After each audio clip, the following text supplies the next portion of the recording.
కస్బా వార్తలకు స్వాగతం. ప్రధాని నరేంద్ర మోదీ మదిలో నుండి వచ్చిన హర్ ఘర్ తిరంగ్ అనేది ఒక్క నినాదం కాదు అని, దేశభక్తి భావనను ప్రతి కుటుంబంలో పెంపొందించి యువత దేశం పట్ల అంకిత భావంతో ఉండి జాతీయ ఐక్యతను చాటడానికి, భిన్నత్వంలో ఏకత్వంతో పాటు భారత్ నైసర్గిక స్వరూపాన్ని చాటి చెప్పే మహాయజ్ఞం హర్ ఘర్ తిరంగా యొక్క ముఖ్య ఉద్దేశమని భారతీయ జనతా పార్టీ పటాన్ చెరువు నియోజకవర్గ నాయకుడు ఈర్ల రాజు అన్నారు.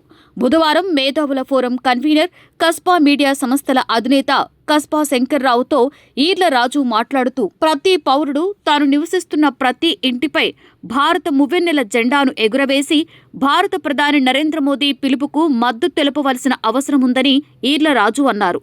యువతలో దేశం పట్ల బాధ్యతను పెంపొందించడం అనేది హర్ ఘర్ తిరంగా యొక్క ముఖ్య ఉద్దేశమని ఈర్ల రాజు మేధావుల ఫోరం కన్వీనర్, కస్బా మీడియా సంస్థల అధినేత కస్బా శంకర్రావుతో అన్నారు. ప్రతి ఇంటిపై జాతీయ జెండాను ఎగురవేయాలని భరతమాత భూమి పుత్రులను ఈర్ల రాజు కోరారు. చూస్తూనే ఉండండి కస్బా న్యూస్.